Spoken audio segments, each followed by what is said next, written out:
made us a lot more attractive to staff that want to either stay with us or join us.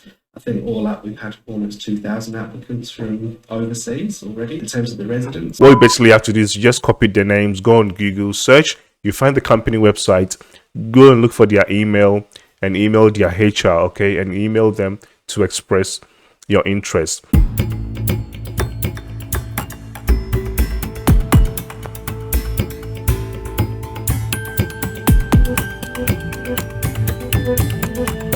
Hello guys, welcome back to the channel. My name is Kwame. In today's video, I just want to touch base in regards to the new industry labor agreement. So I've made a series of videos in regards to this new industry labor agreement, which is basically letting people come and work as a support worker or nursing support worker. Okay, and when they come and work under this new industrial labor agreement, they'll have a clear pathway to becoming a permanent residency after they've worked for their employer for 2 years. So this was all great news, and I know I did a lot of videos, actually directed you guys to go get your skills assessment done, and we've got a positive outcome. I'll say congratulations. Now, the toughest part is you guys looking, okay, for an employer to sponsor you guys. Guys, I am also with you because I basically started a process with most of you guys in regards to you getting your skills assessment done and also you looking for an employer. And to date, it's been really tough looking for an employer to sponsor most of you guys. If you've got your skills assessment done, I'll say please do not lose hope, because your skills assessment is basically going to last you for 2 years. It's my hope that you guys find an employer to sponsor you. I've been doing my research, okay, and I've been actually emailing most of these employers that have signed the new industry labor agreement, and almost all of them are on the same page. In today's video, I actually got a video from the Uniting Workers Union.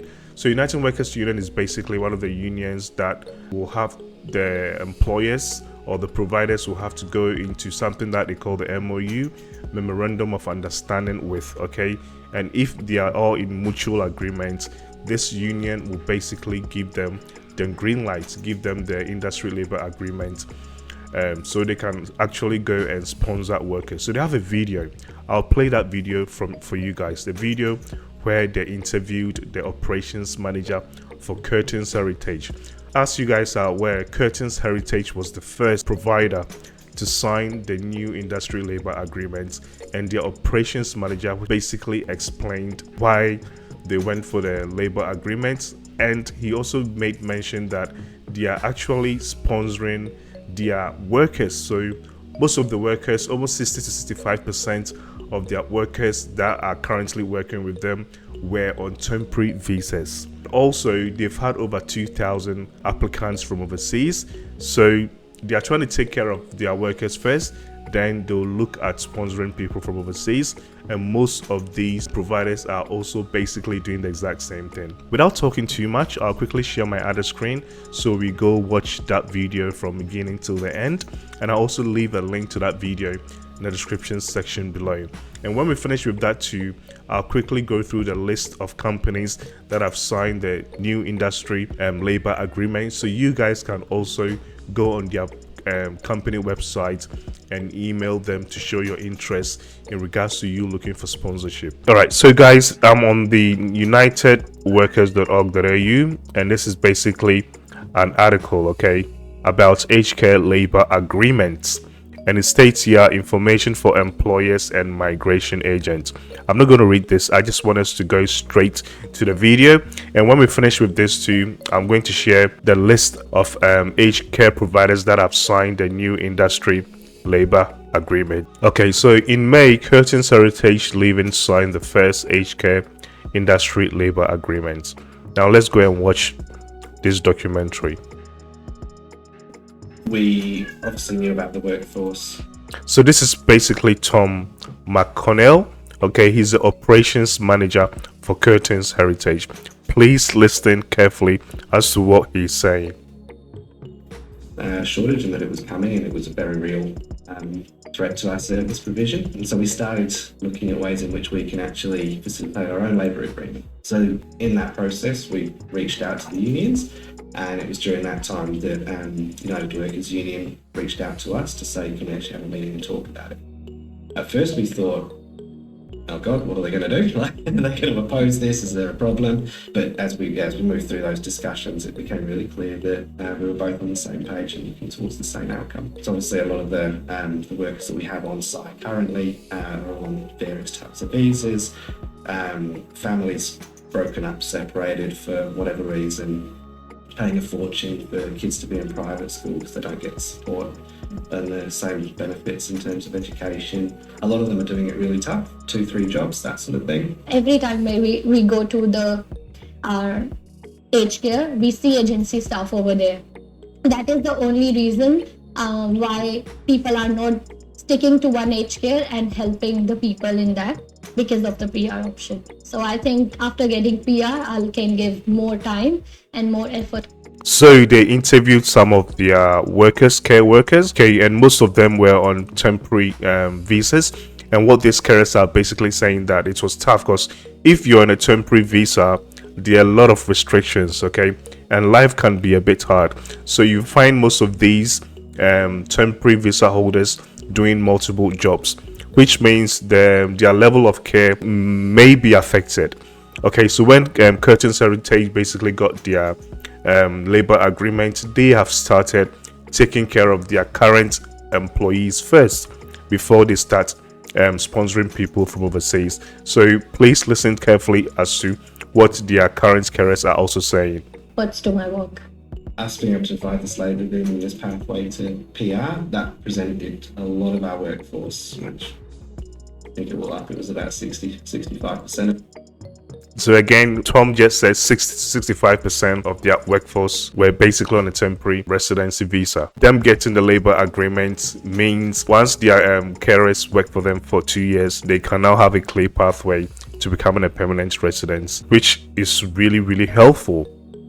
If our workforce were going to benefit from it potentially over the term, it's allowed them the opportunity to pursue a new life and better benefits and things like that. So it was, celebrated amazingly. I was overwhelmed, and I'm the first recipient of this scholar, the sponsorship. So I was really. So she was basically the first employee to get the sponsorship from Curtin's Heritage. Very glad, and it's like a dream come true. There is a sense of security now that I feel like there's no stress about how long I'm gonna stay here or how stable my life would be. So I can plan my life now. I'm gonna do this, I'm gonna do next. And if you're on a temporary visa, our mindsets are not really stable. We never know what's going to happen, So the stability of life is there as a permanent resident. It's made us a lot more attractive to staff that want to either stay with us or join us. I think all up we've had almost 2,000 applicants from overseas already. In terms of the residents, they've had 2,000 applicants from overseas. So you guys are applying. Oh wow, well done. much like the staff, I think it's amazing that we're doing this to benefit the lives and well-being of our staff, and also again from their point of view it just boosts the continuity of care. Permanent residency means we don't need to work in multiple jobs, and then the job will be stable, and then we can give a quality of care to the residents. I think it's very important, not only for the care staff, it's equally important for the residents as well. A sense of bonding grow between the care staff and the resident as well, and it makes much easier for the resident to get the correct care. They can express what they want when the connection grow between the care staff and the resident, and the care staff as well when they are permanent. That experience, that seasoned experience, makes a very big difference in the care they're giving to the residents. So I feel like it's very important. We can't do it alone. We know that we need to boost the workforce. Yes, it poses a risk in terms of actual risk, but in terms of providing a top quality care service to the older Australians that are in our care, it's it's the way we have to work towards. If the staff they have the permanent residency, it will gradually lead to proper care, more connection between the resident and the care team, and then more stable staffing as well with the facility. We came here all the way from the town to have a better future. So the permanent residency is everything for us. Yeah, so guys, that was a really good video. Okay, and that also explained the reason as to why most of these employers have not actually started sponsoring people from overseas. It's not like they don't want to. What they are basically saying is they are trying to sponsor their current workforce, because there are a lot of people that are into aged care and nursing support workers and the rest of Australia, but most of them are currently on a temporary visa. Okay, so they need to take care of them first so they can provide quality of care to their patients or clients. So if you've applied to a lot of employers, you are not getting any outcome. I know most of you guys have lost hope. Yeah, because I've been reading comments. People have been asking, sometimes the comment section, I tell them yes, it's possible, and people will come and counter what they comment, what I say, that no, it's not possible. It's possible, okay? It just takes time. And as I said in my previous videos, this industrial labor agreement was introduced last year, and it takes a lot of time for most of these employers or service providers to actually go get their MOU done. So the more we have service providers getting their MOU done, the more we'll have employers sponsoring people or sponsoring carers to migrate to Australia to come and work as a support worker or as a caregiver. So if you have your skills assessment done, you're on the right path. Please do not lose hope. Before we go, let's quickly go have a look at the companies that have signed the new industrial labor agreement. So you can actually go on these companies' website and email them and express your interest in regards to you needing sponsorship to come to Australia and work for them. All right, so underneath this video, they have here aged care providers with existing labor agreements or currently in the process. So some of these aged care providers are in the process or they have their agreements. I also have a list from the eme.homeaffairs.gov.au website, okay?